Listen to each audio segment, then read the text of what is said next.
नमस्कार दोस्तों, स्वागत है आप सभी का मेरे चैनल पर। आइए सुनते हैं रविन्द्रनाथ टैगोर की लिखी प्रसिद्ध short story the home coming का हिंदी ट्रांसलेशन घर वापसी।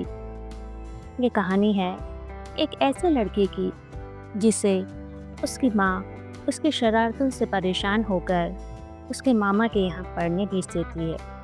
नई परिस्थितियों में क्या लड़का स्वयं को ढाल पाता है अथवा नहीं, जानने के लिए सुनते हैं कहानी। पाठक चक्रवर्ती अपने मोहल्ले के लड़कों का नेता था। सब उसकी आज्ञा मानते थे। यदि कोई उसके विरुद्ध जाता तो उस पर आफत आ जाती। सब मोहल्ले के लड़के मिलकर उसको मारते थे। आखिरकार बेचारे को विवश होकर पाठक से क्षमा मांगनी पड़ती।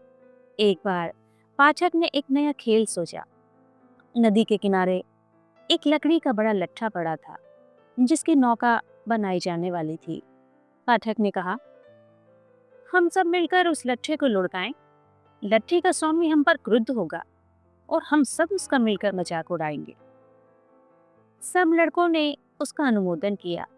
जब खेल आरंभ होने वाला था तो पाठक का छोटा भाई मक्खन बिना किसी से एक भी शब्द कहे उस लट्ठे पर बैठ गया। लड़के रुके और एक क्षण तक मौन रहे। फिर एक लड़के ने उसको धक्का दिया, परंतु वह न उठा। यह देखकर पाठक को क्रोध आया। उसने कहा, मक्खन, यदि तू न उठेगा तो इसका बुरा परिणाम होगा। किंतु मक्खन यह सुनकर और आराम से बैठ गया। अब यदि पाठक कुछ हल्का पड़ता तो उसकी बात जाती रहती। बस उसने आज्ञा दी कि लट्ठा लुढ़का दिया जाए। लड़के की आज्ञा पाते ही 1 2 3 कहकर लट्ठे की ओर दौड़े और सबने जोर लगाकर लट्ठे को धकेल दिया। लट्ठे को फिसलता और मक्खन को गिरता देखकर लड़के बहुत प्रसन्न हुए। किंतु पाठक कुछ भयभीत हुआ, क्योंकि वह जानता था इसका परिणाम क्या होगा। मक्खन पृथ्वी पर से उठा और पाठक को लाते और घूंसे मारकर घर की ओर रोता हुआ चल दिया। पाठक को लड़कों के सामने इस अपमान से बहुत खेद हुआ। वह नदी किनारे मुंह हाथ धोकर बैठ गया और घास तोड़ तोड़ कर चबाने लगा। इतने में एक नौका वहां पर आई जिसमें एक अधेड़ आयु वाला व्यक्ति बैठा था। उस व्यक्ति ने पाठक के समीप आकर पूछा, पाठक चक्रवर्ती कहाँ रहता है? पाठक ने उपेक्षा भाव से बिना किसी और संकेत किए हुए कहा, वहां, और फिर घास चबाने लगा। उस व्यक्ति ने पूछा, कहाँ? पाठक ने अपने पांव फैलाते हुए उपेक्षा से उत्तर दिया, मुझे नहीं मालूम। इतने में उसके घर का नौकर आया और उसने उससे कहा, पाठक, तुम्हारी माँ तुम्हें बुला रही है। पाठक ने जाने से इनकार किया, किंतु नौकर चूंकि मालकिन की ओर से आया था, इस वजह से वह उसको जबरदस्ती मारता हुआ ले गया। पाठक जब घर आया तो उसकी माँ ने क्रोध में आकर पूछा, तूने मक्खन को फिर मारा? पाठक ने उत्तर दिया, नहीं तो, तुमसे किसने कहा? माँ ने कहा, झूठ मत बोल, तूने मारा है। पाठक ने फिर उत्तर दिया, नहीं, यह बिल्कुल असत्य है, तुम मक्खन से पूछ लो। मक्खन चूंकि कह चुका था कि मुझे मारा है, इसलिए उसने अपने शब्द कायम रखे और दोबारा फिर कहा, हाँ हाँ तुमने मारा है। यह सुनकर पाठक को क्रोध आया और मक्खन के समीप आकर उसे मारना आरंभ कर दिया। उसकी माँ ने उसे तुरंत बचाया और पाठक को मारने लगी। उसने अपनी माँ को धक्का दे दिया। धक्के से फिसलते हुए उसकी माँ ने कहा, अच्छा, तू अपनी माँ को भी मारना चाहता है? ठीक उसी समय वह अधेड़ आयु का व्यक्ति घर में आया और कहने लगा, क्या किस्सा है? पाठक की माँ ने पीछे हटकर आने वाले को देखा और तुरंत ही उसका क्रोध आश्चर्य में परिवर्तित हो गया, क्योंकि उसने अपने भाई को पहचाना और कहा, क्यों दादा, तुम यहाँ कैसे आए? फिर उसने नीचे की ओर झुकते हुए उसके चरण छुए। उसका भाई विशंबर उसके विवाह के पश्चात बंबई चला गया था। वह व्यापार करता था। अब कलकत्ता अपनी बहन से मिलने आया, क्योंकि बहन के पति की मृत्यु हो गई थी। कुछ दिन तो बड़ी प्रसन्नता के साथ बीते। एक दिन विशंबर ने दोनों लड़कों की पढ़ाई के विषय में पूछा। उसकी बहन ने कहा, पाठक हमेशा दुख देता रहता है और बहुत चंचल है, किंतु मक्खन पढ़ने का बहुत इच्छुक है। ये सुनकर उसने कहा, मैं पाठक को बम्बई ले जाकर पढ़ाऊंगा। पाठक भी चलने के लिए सहमत हो गया। माँ के लिए ये बहुत हर्ष की बात थी, क्योंकि वह सर्वदा डरा करती थी कि कहीं किसी दिन पाठक मक्खन को नदी में न डुबो दे या उसे जान से न मार डाले। पाठक प्रतिदिन मामा से पूछता था, तुम किस दिन चलोगे? आखिर को चलने का दिन आ गया। उस रात पाठक से सोया भी ना गया। सारा दिन जाने की खुशी में इधर उधर फिरता रहा। उसने अपनी मछली पकड़ने की हत्थी, पत्थर के छोटे छोटे टुकड़े और बड़ी पतंग भी मक्खन को दे दी, क्योंकि उसे जाते समय मक्खन से सहानुभूति सी हो गई थी। बम्बई पहुंचकर पाठक अपनी मामी से पहली बार मिला। वह उसके आने से कुछ प्रसन्न ना हुई, क्योंकि उसके 3 बच्चे ही काफी थे। एक और चंचल लड़के का आ जाना उसके लिए आपत्ति थी। ऐसे लड़के के लिए उसका अपना घर ही स्वर्ग होता है। उसके लिए एक नए घर में नए लोगों के साथ रहना बहुत कठिन हो गया। पाठक को यहाँ पर सांस लेना कठिन हो गया। वह रात को प्रतिदिन अपने नगर के स्वप्न देखा करता और वहां जाने की इच्छा करता।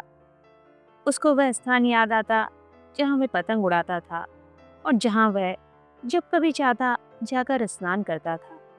माँ का ध्यान उसे दिन रात फिकल करता रहता। उसकी सारी शक्ति समाप्त हो गई। अब स्कूल में उससे अधिक कमजोर कोई विद्यार्थी न था। जब कभी उसका अध्यापक उससे कोई प्रश्न करता तो वह मौन खड़ा हो जाता और चुपचाप अध्यापक की मार सहन करता। जब दूसरे लड़के खेलते तो वह अलग खड़ा होकर घरों की छतों को देखा करता। एक दिन उसने बहुत साहस करके अपने मामा से मालूम किया, मामा, मैं कब तक घर जाऊंगा? मामा ने उत्तर दिया, ठहरो, जब तक कि छुट्टियां ना हो जाए। किंतु छुट्टियों में अभी बहुत दिन शेष थे, इसलिए उसको काफी प्रतीक्षा करनी पड़ी। इस बीच में एक दिन उसने अपनी किताबें खो दी। अब उसको अपना पाठ याद करना बहुत कठिन हो गया। प्रतिदिन उसका अध्यापक उसे बड़ी निर्दयता के साथ मारता था।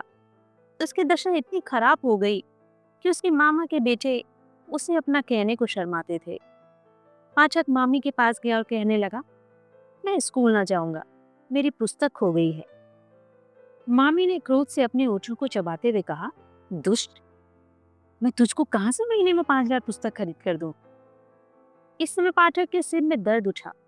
वह सोचता था कि मलेरिया हो जाएगा, किंतु सबसे बड़ा सोच विचार यह था कि बीमार होने के पश्चात वह घर वालों के लिए एक आपत्ति बन जाएगा। दूसरे दिन प्रातः पाठक कहीं भी न दिखाई दिया। उसको चारों तरफ खोजा गया, किंतु वह न मिला। वर्षा बहुत अधिक हो रही थी और वे व्यक्ति जो उसे खोजने गए बिल्कुल भीग गए। आखिरकार विशंबर ने पुलिस को सूचना दे दी। मध्याह्न पुलिस का सिपाही विशंबर के द्वार पर आया। वर्षा अब भी हो रही थी और सड़कों पर पानी पड़ा था। 2 सिपाही पाठक को हाथों पर उठाए हुए लाए और विशंबर के सामने रख दिया।